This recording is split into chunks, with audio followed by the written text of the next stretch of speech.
Hello, friends. Dr. D here. I am so excited to be able to share this training with you today. Let me go ahead and share my screen so we can get started. All right. So the training today is brought to you by Assert Yourself MindSET Coaching and Counseling, where we make no apologies. And today's training is called Living Purposefully in Excellence. I am Dr. Danita Morales Ramos. You can call me Dr. D. So just to tell you who I am a clinical psychologist. I've been in the mental health field for close to 20 years. I am a scholar researcher in the area of self-concealment and concealed discrimination with regard to how those components and concepts or constructs affect our mental health. I am also a mindset coach. I help people to get their mind to cooperate with them and activate them into their best quality of life. And I'm a serial author, meaning I love to write. I have 5 books currently and counting. Published books. I blog, and if you go on social media, you can find me any and everywhere, just a writing and typing away. I love to write. I've been like that since I was a kid. And so that is one of my gifts. And that is how one of the ways that I share myself with the world. And so let's jump right into helping you learn how to fuel your passion.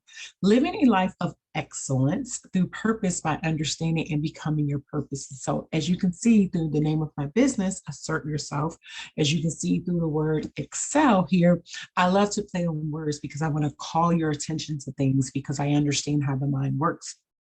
And so we learn in 3 different ways. We learn by seeing, right? That's why people watch television. It's using your vision to help you learn and consume information. And then you also have auditory learners, people that learn by hearing. You hear my nasally voice right now, right? And then we learn by doing. So I want you to take notes. And so as you see and hear all of the things that I am doing and you write them down, you're giving your brain repetition so that this information isn't just information and it's not just knowledge, but it'll bring you into awareness of how to activate these concepts and principles into your life. I'm so excited just saying it. It's like, people are going to get their purpose. And so let's talk about what purpose is. Purpose is in the mind. Purpose is in the heart. Purpose is a way of being. Purpose is in people, friends. Purpose is community and purpose is your story. So I want you to keep that at the forefront of your mind as I go through this training. So first and foremost, purpose is in the mind. Dr. D, you're so biased. Why would you start with the mind? No, I'm not biased. I know that everything starts right here. This is your CPU on life. This is your CPU on you. Your brain is what you use to process information. Your brain, part of your brain is your mind, right? And so your purpose has to start there. It involves the meaning. So you're likely here because you're like, hey, I don't know what it means to be here. Why am I here? And so our purpose is meaning, right? But it's also imagination. And so how do we find meaning to things? How do we get meaning? Well, as children, we were often taught things, right? People told us what things mean. Oh, that means yes, that means no, right? But we also kind of used our imagination. But then as we became adults, we stopped using that stuff. And so how do we recaptivate our mind to be in purpose, right? And so you do that through reading books. You do that through listening to podcasts. You do that through trainings like this because it's going to captivate your mind to give you things to attach. And also things like personal development. I'm not talking about, it's okay to read, fictional books because that can help you be more, use more of your imagination, but not garbage. A lot of times on TV and just on social media in general, sometimes there's a lot of garbage. And so it's like, is this my purpose forever? Just to scroll down social media? Like, that's boring. Is this my purpose just to watch other people live their lives? Well, that's boring. Like, I don't have a sense of purpose. But when you read books and when you educate your mind and explore, like, you expand that thing, right? And expand it meaning you expand its capacity to function in the way that it needs to function so that you can add meaning through your own imagination. You are a creator. Did you know that? You're a creator. You create every experience that you have because you attach meaning to it. through your imagination. So your first purpose is in the mind, right? Your first purpose is in the mind. And when I say that, I mean, you are in control of your purpose. No one's going to deliver this thing to you. It's no, there's no 30 minutes or less here. You have to bring your mind into purpose. So number two, purpose is in the heart. All feely and stuff. Yes, purpose is a feeling.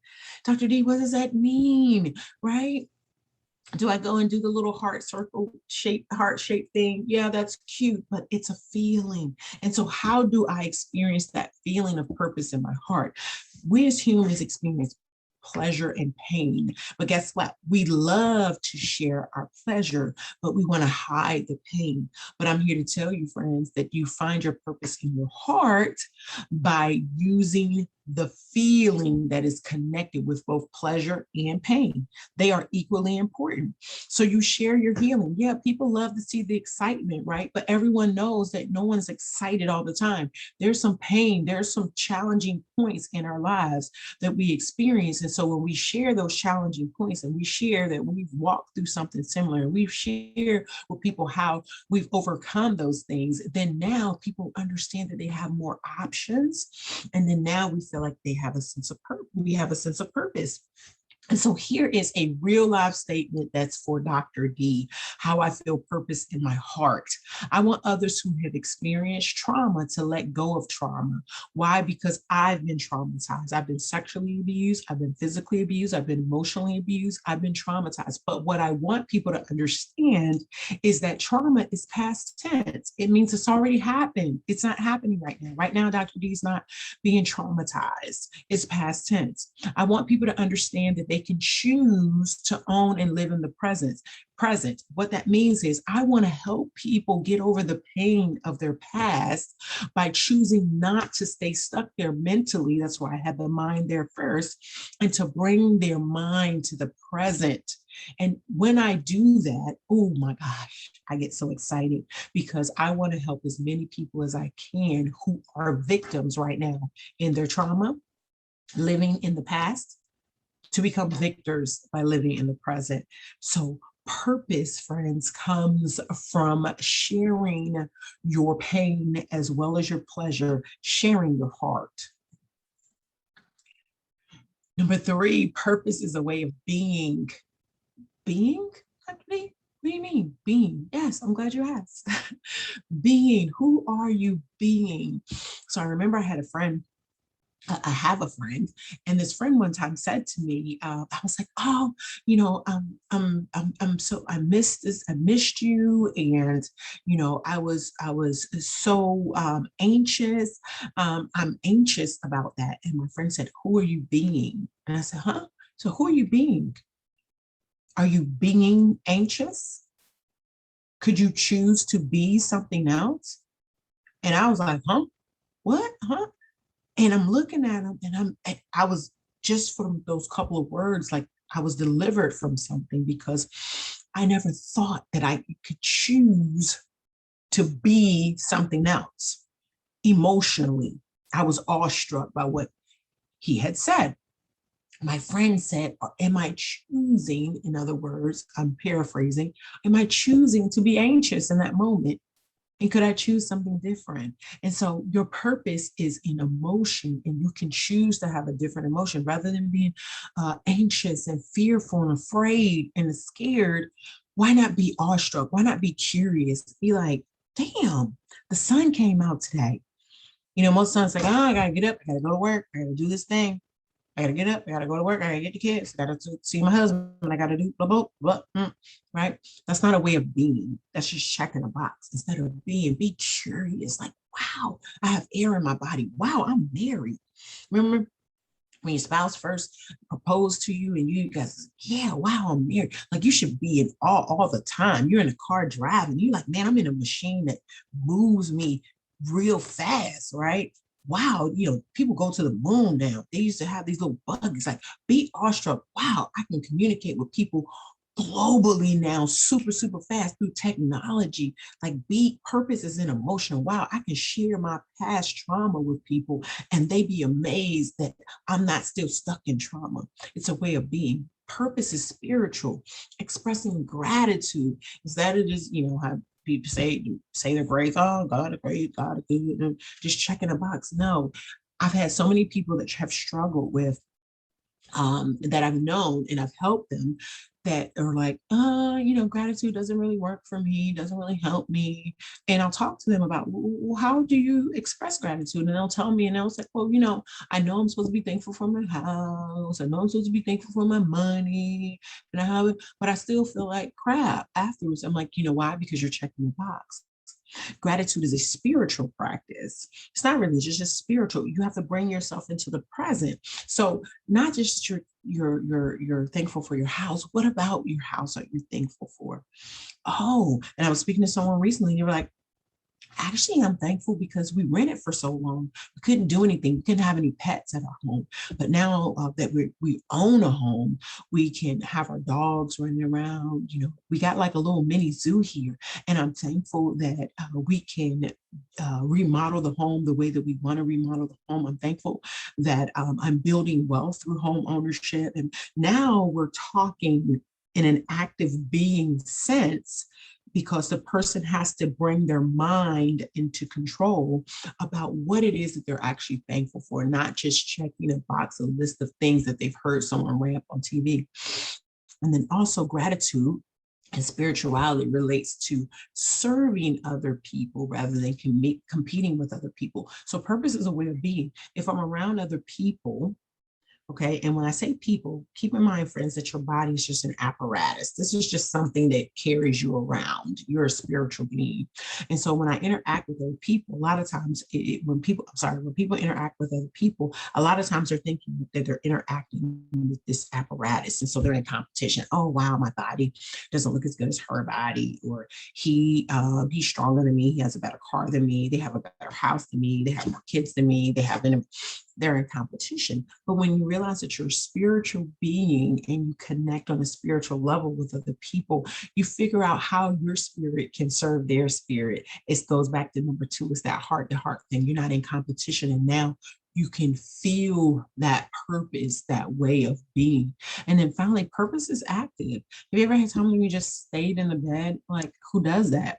Right? If I have to do that, I was sick a little bit ago prior to doing this training, and I had to stay in the house because I literally wasn't feeling well. But I was so frustrated. I was being frustrated because I wanted to get out and get active. Exercise is great, it's amazing, but it's not just about exercise. It's getting out and being curious, awestruck, being involved in your entire universe. That gives you purpose. Instead of just walking in the grocery store and checking about, let me get my groceries, like interacting with that whole experience. Instead of just, oh, let me go do my exercise today, interacting with that experience.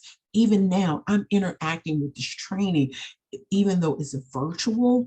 I know that there is another being and beings on the other side of this. So I'm super dynamic and engaging with it because I know my purpose is a way of being. 4, purpose comes from people. So I like this photo here. I put this here because I was doing a photo shoot some years ago, and the photographer had someone there helping him, which is this young lady. And so he was trying to figure out different things for us to do for the photo shoot. And he says, hey, I want you to just walk and act like you guys are talking. And so we did, we actually were walking, but we were actually talking. And so the person says, hey, so you're a therapist, huh? And you start asking questions. And so in that moment while we're walking, being photographed, she's asking me questions, and I'm doing the thing that I do. I'm answering those questions because I'm a mindset coach and therapist. She was asking me therapeutic questions. She was asking me quality of life questions, and I was pouring into her. And I was just being my purpose, not even realizing it. And then when we finished, she was like, wow, thank you. I'm so glad I got to come out here because I've learned a lot about mental health. I learned a lot about therapy. I learned a lot of, and so what I'm sharing with you with this photo is oftentimes we're just looking for meaning and purpose within ourselves. What purpose comes from other people? How many times have you gotten a thank you or an appreciation from someone? Someone give you a compliment. Oh man, you look really nice today. Oh man, I love the way that you did this thing. I love the way that you helped this person. I love the way you supported this man. And then you're like, oh, it's nothing. You just kind of hurry and brush it off because we've been taught to try to be super humble and not, and most people can't even accept a compliment. No, I'm telling you today, friends, you need to learn to accept those compliments because those compliments are your purpose. People are saying to you, I'm translating for you because this is a new language for you today. I'm translating for you that they're saying, hey, I see your purpose. Your purpose was here to help this person and support this in that way. So I want you to reflect on and accept the things that people give you. Number 5, purpose is community. Purpose is connection. Community means connection. To me, they could be synonymous, right? And so there is no purpose in isolation. And let me tell you something. You can tell me, well, Dr. D, I got tons of friends. I'm in all these organizations, but you can be around a whole lot of people and still feel no sense of purpose. You can literally feel lost. I remember when I was about 18 or 19, when I went away to college, I went up until that time, I went to a church with no more than 200 people. But then I moved to a big metropolitan area and everyone talked about this church. I think it was called like Rock Church or something. And I was super excited. I got in there and they told me it was like over 3,000 people. They had over 3,000 people. So they had to have 2 services. And so I would always go to the early morning service. And I did that for about a month. Then the first week, yay, you know, praise the Lord, all the things, right? And then the second week, I was like, yay. And third week, I was like, yay. And the fourth week, I was like, yay. And what I found out was I was not in a community. I didn't feel connected. I thought a lot of people meant I would feel connected. And I lacked the ability at that time to learn how to connect with people. So it wasn't necessarily that it was too many people. It was too many people for my personality, but that wasn't even the larger issue. The larger issue was I made an assumption that quantity equal quality. And so what I want you to do, friends, is to assess. That means examining closely the people with whom you surround yourself with. Sometimes I hear parents say this about their kids. You know, my kid doesn't have that many friends. And they, you know, just make this awful thought process. It doesn't really matter that they don't have a lot of friends. What matters is, do they have quality friendships? Do they have community? And that also applies to you, parents. That also applies to you, viewer that's watching this. Do you have quality friendships, or do you just have a bunch of people around you, which means you have a crowd? See, a crowd consumes you. That crowd consumed me because in that particular system at that church, they did not really show newcomers how to get connected within such a huge community, right? And so I was consumed by the crowd. But if you're in a community, you build up. Now, since then, we're talking light years later, right? Because Dr. D has aged beautifully, that now I can be in those huge crowds. When I go to events, it's often a huge crowd. I'm more of an introvert, right? But I still have learned to connect. You know how? Because I learned after that when I joined another church at that time, is that you have to find small groups. You start with small groups, and then you get another small groups, and all of a sudden now you're part of the big community, right? And so assessing your friendship. Sometimes we think because we want to connect with family, that family automatically makes that community. No, your family could be your crowd. It could be consuming you. Number 6, purpose is your story. Okay. Purpose is connection. Okay. And how does your story and connection apply? You will always feel insignificant when you don't tell your story. Stories connect us to people. People listen to stories. That's how they gain meaning and understanding. Your story being told gives you a greater sense of purpose. You see, if you're just like, well, nobody wants to hear anything about me, you know, and then you just feel like, And you go deeper and deeper. But when you start telling your story, and someone's like, man, I had a similar experience. Or someone says, oh, I didn't know that. You just taught me something. But now all of a sudden you have this bigger sense of purpose. I wholeheartedly believe in assertive communication. That's why my business is called Assert Yourself. That's how passionate I am about that thing. My clinical research, along with other scholars, has shown that self-concealment, which literally means to hide who we are, makes us sick. It makes us emotionally sick as well as physically sick. Can you imagine that you not telling your story is making you contributing to any emotional distress? It's contributing to any of your social and interpersonal distress. It's contributing to your physical distress. It negatively impacts your overall well-being, your overall life satisfaction, physically, mentally, and emotionally. So purpose is well-being. You become well. Hear me, friends. You become well every time you tell your story. Now, I'm going to give you a little, because I'm very transparent. As I was doing this training, I had to record this thing 3 times. It cut off.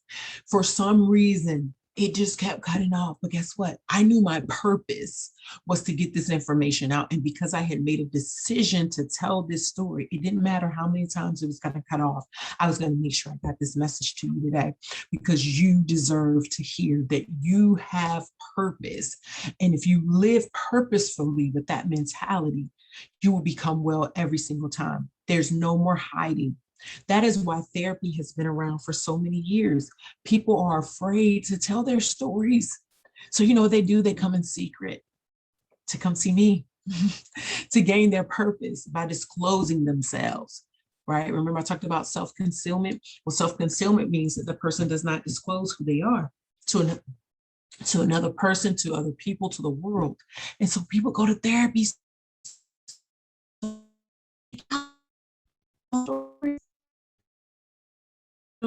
Their purpose only everywhere to gain your purpose. So here is where the rubber meets the road, friends, how you can excel, because purpose is excellence. You will excel, which means to become exceptionally good and proficient at living purposefully by controlling your mind, opening your heart to be connecting with people in your community in the present through your story.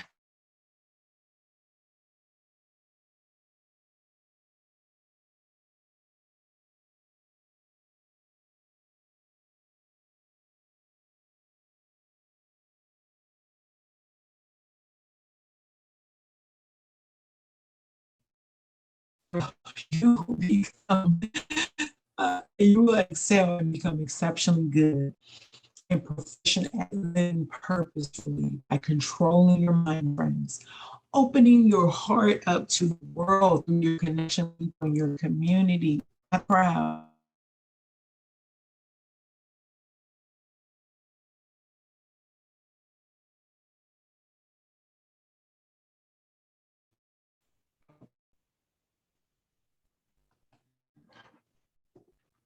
You will excel and become exceptionally good and proficient at living purposefully by controlling your mind and opening your heart, connecting with people in your community in the present through your story.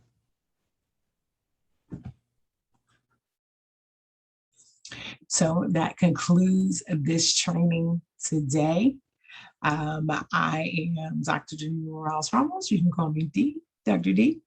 And you can get more resources on mental health, more resources on quality of life, more resources on purpose and boundaries through my books, courses, blogs, and coaching at AzertUrself.com. Thank you. And I look forward to seeing you in the universe, living your life purposefully. Go and crush your day.